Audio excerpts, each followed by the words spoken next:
Izakhamuzi zasoLundi Kwazulu-Natal Zifisele umntwana waKwaphindangene iNkosi uMangosuthu Buthelezi ukululama ngokushesha njengoba engeniswe esibhedlela. Intatheli Newsroom Africa uZiyanda Ngcobo ibivakashele emahlabathini.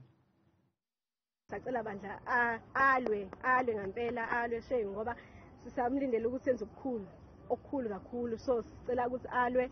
Ngiyafisa umntwana alulame nesizwe sonke